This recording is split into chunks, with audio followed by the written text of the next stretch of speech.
and welcome to Living Well, Uintah Basin, where success is defined by you.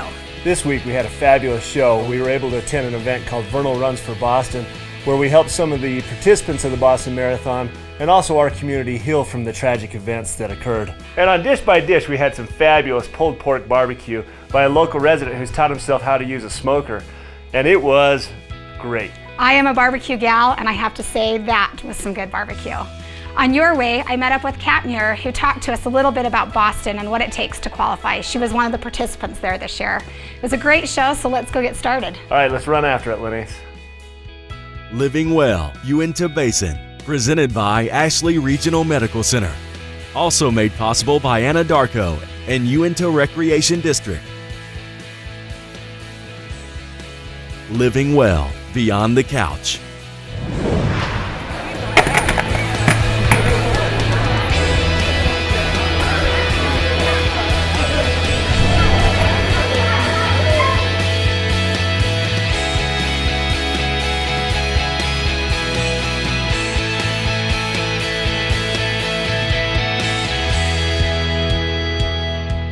Hello everyone, welcome to Beyond the Couch. Today we're at the Colton Pavilion to do the Vernal Runs for Boston event. This is going to be, I think, a fantastic event where we can help our community and the nation in part heal from the tragic events that happened at the Boston Marathon. Tonight we invited the community to join us on our Beyond the Couch segment. We have a great program tonight, and then we're going to do a walk run after. So let's go see what this community can do for Boston. Let's go do it. Hello, Vernal.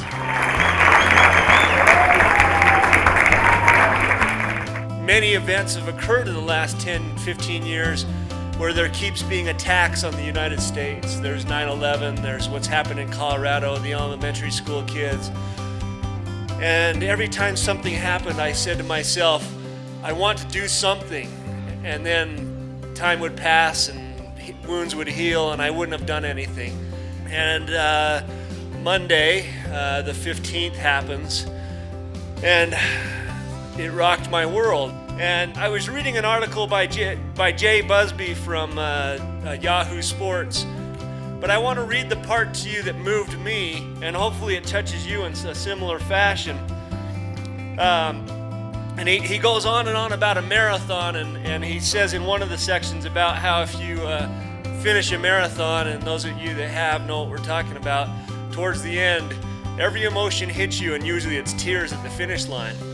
And even the people that are watching are moved to tears finding people find just another gear to get themselves there.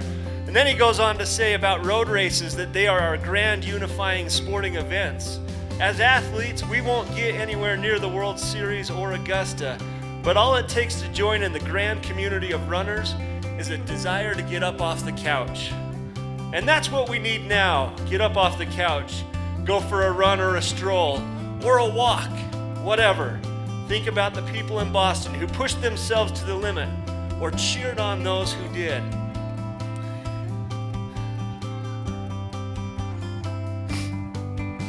Only to have a coward strike. We can't let those idiots whose lives are failures terrify the rest of us who want to try and reach beyond ourselves. The goal of a marathon for most of us isn't winning, but completion. Pile up the miles, finish the run for those that now can't. I went to work and my wife called and said, I read that article and we need to have an event here in Vernal. We need to invite the community to come out and pile up those miles for those people that were killed, that were injured, that had their race taken from them. And only somebody that trains for an event like the Boston Marathon knows what it would be like to get to mile 25 and be told you're done because of the acts of some foolish idiot. So here we are today, the group of us, to do this. And I want to express my love to my community and my family and my God that gives me these opportunities to be here and do these things. I have two runners that ran in the Boston Marathon, and I want to invite them up to share a couple of words with you.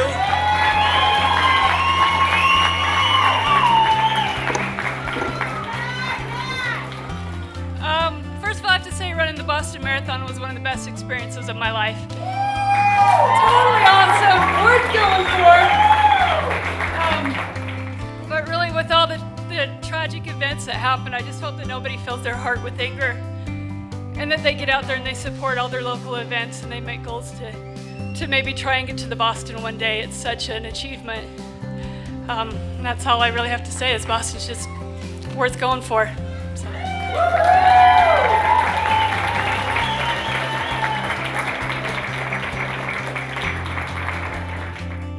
Okay, well, Boston this year, I've done it twice now. I did it in 2010 and I did it this year. And I finished about 10 minutes before the blast went off. And I crossed that finish line and was so excited to finally be done. And we got our heat sheets because it was a cold day, you know, and the wind's rushing through those buildings. And I kept walking and they gave us some water in the heat sheets, and then all of a sudden we heard this explosion and we turned around. And I'll never forget thinking, what in the world? And all of us runners, we had just finished 26 miles. We were exhausted. We just froze. And what was that? And then a second blast went off, and that's when someone said, it's a bomb. And it took a while to find my family and to go on, but the thing that caught me is all those little kids and families who come and cheer and are there, and were there along the whole race course. And those were the ones that were affected, and my heart was just ill because we didn't know what was going on. And so it was a horrible experience, and we just can't let that hold us down, though. And I just reiterate what Kat says, you know, just get up and keep going, and we can get over this and keep going together. So thanks for coming out today.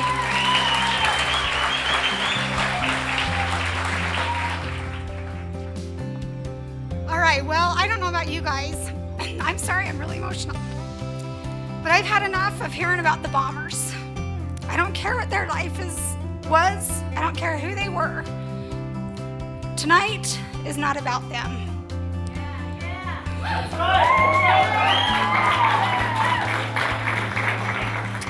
Tonight we came out to honor the victims. 3 people lost their lives. Martin Richard, an 8-year-old boy who was an avid Bruins fan. Crystal Campbell of Arlington, Massachusetts, who spent her time taking care of a grandmother who was ill. And a grad student from China, Lindsay Liu, who was 23.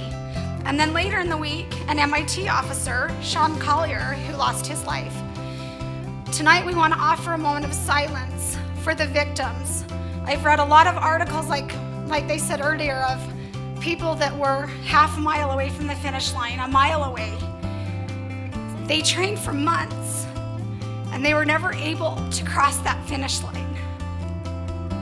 In fact, one article I read, there was a girl really disoriented walking around, and somebody came up to her that had his medal on, and she didn't have her medal. And he took his medal off of him, and he put it on her. Tonight we are here to honor the people, the first responders, the medical personnel that spent hours on end taking care of people.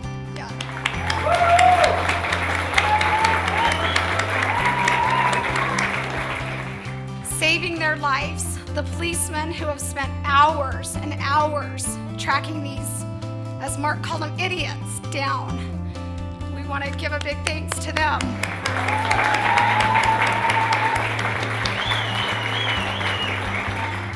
We want Boston to know that our prayers are with them. So at this moment, I'd like everyone to please take a minute to have a moment of silence for those that are victims today.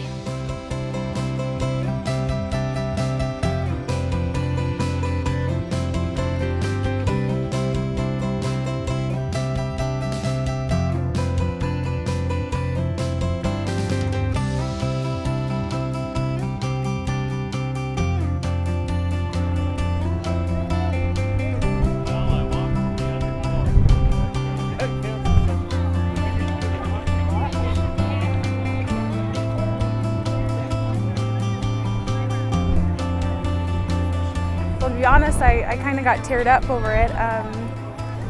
It kind of just hit close to home, I think, to me, because, you know, a lot of people lost their loved ones, and I don't know what I would do if I lost my loved ones. So, yeah, I just wanted to come out here and let them know that, you know, we support them and that we love them.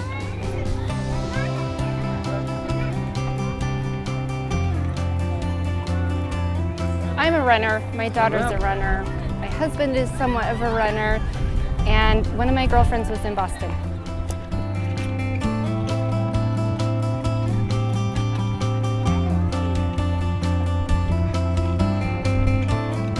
We want to thank Vernal and Boston for being our inspiration for getting off the couch this week.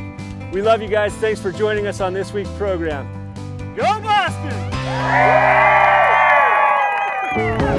Living well, dish by dish. Hello everyone, welcome to Dish by Dish. Joining me today is Nate Packer, and I brought Nate on the set today because it's barbecue season, and I'm a terrible barbecuer, and so for selfish reasons, I wanted to show us how to do a different style of barbecue. It's smoking. It is. Yeah. Thanks, Mark. Well, thanks for being here. So let's talk about it. You hear about people smoking barbecue. I have no idea how to do it. So let's go kind of through the step-by-step process of what you do. How do you set it up? Okay. Well, a lot of people in various parts of the country this is the only real barbecue. And if you're grilling it, it's grilling. This is barbecue. It's low and it's slow with smoke. So this is one of my smokers. It's a upright barrel smoker. It's got a bowl of water in there, a burner with smoke. You can see it pouring out. And today we're doing some pork butt, which is ironically not the butt of the pork, it's the shoulder. And you cook it low and slow and it's really tasty. Low and slow, I like that. Okay, so setting this up, we're talking about a smoker, and this is obviously a specialty piece. Mm-hmm. So you set up down here, and when we set this up, we had charcoals. Did we have charcoals in there? We use wood. Wood, okay. Yeah, it hasn't been burned yet, so I soak it in water overnight. Okay. Wrap it in some foil so it'll burn slowly and just get the smoke. I'm not looking for the flame Okay. from the wood. And then we just set it I try to keep it at about 220 for anywhere from 8 to 12 hours. For 8 to 12 for a good hours. pork butt. So it's a lot of patience. It's Patience. not quick So dinner. You're not getting home at 6 and having dinner at 6:30 if you Nope. decide to barbecue that night. So let's talk about the wood selection. Here you've got, and you've picked this up at Lowe's. This is just a bag of hickory wood chunks. And You can use pretty much any hardwood. This is hickory. It's a really great all-purpose one. It's not too strong for pretty much any meat. You can get mesquite, which is really only good for beef. It's a really strong flavored smoke. If you're doing some poultry or fish, you want to use a fruit wood. Today I'm using apricot because I had a friend that give me some apricot. so you're using a hardwood. It's a fruit wood, and so we set it up. We get the temperature up, and then you bring the meat in, and then like you say, it's just an 8-hour. This is like a love fest, though. Yeah, you gotta have a lot of patience. Watch it real close. I have my thermometer here. It's rigged up, and just monitor that. Make sure it doesn't spike up too high or too low, and just have some patience, and it pays off. And the smell is fabulous. You can see the smoke coming out of this, and it's not the, I don't know what you call it, the dirty campfire Mm-hmm. smell. It's a really clean, crisp smell that's coming out of it. Then you can smell the meat and you can hear it sizzling in there. Right? It's just absolutely making me, I'm hungry right about this point. So we've got the meat. We talked about the different meats that you can do. Beef, we've got pork in here right now. You can do poultry, you can do fish. Yeah. Smoked fish, and I'm sure that tastes wonderful. Yeah, and it's also much quicker too. Is it? Okay, so you have a little shorter time Yes. period with that. And then, we're talking about barbecue, so I'm assuming at some point you put some sauces together. Of course. Secret recipe? And then, well, is there any other kind? Yeah, I have none, so there's that version. So. And I like it a lot. There's a lot of different regional sauces. I like a Carolina style sauce, which is more vinegar, and there's a Kansas City style sauce, which is your traditional sweet and tomato based style sauces. And everywhere you go, especially in the East, everyone's got their own special sauce. Well, great. So Nate's going to share with us the recipe for his special sauce on this pork butt that we've cooked. And this is really something. Where did you learn the craft? I mean, is this family handed down from generation to generation? Or? Yeah, this is actually my grandpa's smoker that I got from him when he passed away. But a lot of it's self-taught. I just really like barbecue, if you can't tell. And it's just So I just did a lot of some reading and some cookbooks, checked out some web pages, and you just trial and error. You just gotta keep trying it. Go figure it out. You know, no one ever complains when you bring barbecue. So. Well, let's get the mad scientist gloves on and let's take a look at this pork that we've cooked. And this has been going for 8 to 12 hours. Let's have a look, everyone. All right. Oh yeah. But it's looking good. It's got the nice bark on there. This has got the rub. It's got all the ingredients, the brown sugar and the salt and the seasonings are all caramelized on there and making all the nice, good little crispy bits. Okay, let's take it inside and then we can show them the next steps. All right, Nate, so we've got it off the grill. We did. I want to first show the viewers the smoke rings. You showed this to me. This is pretty neat. I don't know if they can see that or not, but you can see that the meat from the outside where you've got the rub and the smoke's penetrated in the meat, and it's you know about a half an inch, 3/4 of an inch of pink where the smokes come in. That's beautiful. Yeah, just to let you know it's real barbecue and it's been sitting in the smoke for a good long time. Okay, so now we've got this they call it pulled pork. So show us what you do next. How do you finish this? Well, we got the mad scientist gloves on now, and you just go at it. You can just feel it just kind of squish in there. Oh, and you can see the interior, and you just pull it apart, and you just work it down. A lot of places will chop it at this point. Depends on regional. I like to just pull it and let it really just the moisture is incredible. I mean, you've had this on a smoker for 8 to 12 hours, and this is incredibly moist meat. It looks like it's been soaking. Now there is a stage that you also finish it in the oven. Yeah, one of the secrets a lot of the competition barbecue places will do is they will take it and either put it in a cooler, hold it hot, or you finish in the oven, cover it up, and they'll let you collect a lot of these juices here that we'll add back in and make it extra succulent and delicious. Okay. And this is just show you some of the stuff up here. This is some of the rub we started with on when we put on the pork. We've got some Carolina vinegar sauce here. It's mostly cider vinegar and ketchup and some seasoning. And then we got our secret sauce here, which is 2 liters of root beer, all boiled down with some other sauces and seasoning in there. And that's more of a sweet and tangy traditional style. So I'm going to reach in here real quick because this is the part where the forks come in handy. Yeah, so I've got the smoke ring, I've got the special sauce, and I'm going to go ahead and take a taste here real quick.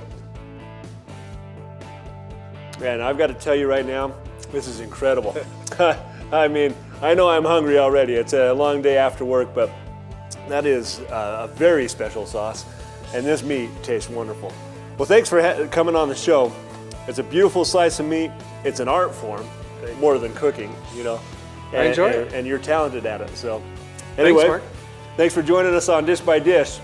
What a wonderful barbecue. Thanks, Nate, for being with us. Until next time. Cardio exercises are some of the best all-around exercises. An effective cardio exercise will increase your heart rate, which burns more calories while strengthening your cardiovascular system.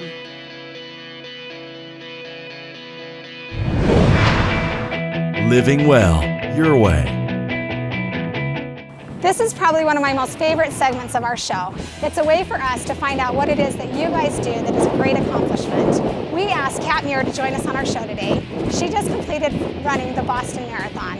And Kat, first of all, congratulations. Thank you. Now, getting to the Boston Marathon is not an easy thing. I can't just decide I want to run the Boston Marathon next year and sign up. Tell us what it is that you have to do to be able to run that race. You actually have to qualify. You have to find a U.S. sanctioned race. St. George, Ogden marathons are both really good ones. And you've got to be able to hit a qualifying time. Mine, I'm in a 31 to 34 age group, and I have to beat 3:34.59. If I run 3:35, it doesn't count. Really? I always thought it was 3:35, but you have to be under. Have to be under. Wow. And for those of you that don't know a lot about running, that's pretty quick. And at the qualifying, it's different age groups. So you said that was your age group. As you get older, they add, I think it's like 5 minutes to the time, right? Yeah. So for the younger, it's a lesser time. The older you get, 5 minutes for every 5 years. Right. Now, tell us a little bit about the training. I mean, I'm sure you didn't just start 2 months before Boston with your training. Tell us how that worked. I use an 18-week program by Hal Higgin. You can find him online for free. There's multiple He's got a good program. Yeah, you go start off like 19 miles a week all the way up to 40 miles by your 18th week. And every 3 weeks you have a cutback week so you can give your body a chance to rest and recover. So now I want to back up just a little bit. You talked about you had to qualify. What race was it that you qualified at? I did both at Ogden and in St. George. So I can technically go back and run next year if I want. Well, you can do that just because didn't you qualify again in Boston? I qualified again in Boston. So that's fantastic. And living in Vernal, I mean, the weather, you ran Boston in April. And as we know, the weather hasn't been that great. The training, I'm sure you didn't do it inside the rec center or on a treadmill all those miles. So you probably dealt with some snow. A little bit of snow. Wind, rain, probably dealt with it all. All the nasty. If it's 20 degrees or above, I'll go outside and run. But I did do a half marathon in the rec center on their treadmills because it was snowing. That's crazy. So you get out and do whatever you got to do. But that's dedication to be able to get up, rain, snow, whatever the weather condition, and know that you have to run your 20 miles today or your 15, whatever your training schedule calls for. Right. It takes a lot of dedication. Right, and your Saturday mornings are up training. You don't get to go out and play late Friday nights. You got to get up and get it done. So. But what an accomplishment. You were at Boston. Tell us how that was. This was your first time doing Boston, correct? It was. And how was that I mean, that has to be exciting, the hype that was there, just being able to be in that race. That was definitely the highlight, and I've looked forward to it, and it's such an exciting accomplishment. And so many people try for years to run and to qualify for that race, and a lot of people it's just outside their grasp. So to get there, it's a blessing. It is. I mean, that qualifying time, that's not easy to do. I've only ran one marathon, and I was 8 minutes off the qualifying time, and I mean, that was, I gave it all I had. It was hard so it's quite an accomplishment. Now, the Boston Marathon, it didn't quite go like it was supposed to go this year. As we all know, we had the tragedy that happened. Tonight we were able to have a memorial to honor those victims that lost their lives or limbs or things like that. But I think it's also a really good tribute to the runners. You talked about your training, and I'm sorry I'm getting a little emotional because I've been there. You talked about your training, and I can't imagine, I've read lots of things about runners that have, they were half a mile from the finish line, and they weren't able to cross that finish line. And I think, my heart goes out to them. What would you say to those that are watching that, some people I know are probably nervous to now sign up for a race, especially with this happening. What would you say to those that are watching? And I would just go out there and sign up and keep running every day. I mean, even if you get up and you just walk, just keep going. I mean, running, there's always an obstacle ahead. You got to keep pushing through, and this is just another one. And runners are strong. I mean, next year it's Boston. It's going to be crazy. There's going to be so many people. I mean, that last mile that they didn't get to run, it's going to happen for them. Now, Kat, you're doing Boston again next year, right? We're talking about it. I think she should, right? Uintah Basin, Kat needs to do Boston again next year. She qualified. What an accomplished Kat. We appreciate you being with us today and sharing your story. And, for those of you that maybe aren't sure if a marathon's right for you, try it. You never know. You might find that you love it. Thanks again, Kat. Thank you. Thanks for having me. We want to thank you for joining us today. We want to thank our guests, and a huge thanks to the community for coming out and supporting us the other night. It was really cold and windy, but we still had great support. Yeah, and I want to remember the words that Kat Muir told us when she said, don't fill your hearts with hatred. Find the positives. And from Boston all the way to a small town in Vernal, just continue to live well. Find the things that make it so you can enjoy life, whether it's running or some other event where you can enjoy your life and your family. Until next time, live well, Uintah Basin. As you begin this long journey of recovery, your city is with you. Your Commonwealth is with you. Your country is with you. We will all be with you as you learn to stand and walk and, yes, run again. Of that, I have no doubt you will run again.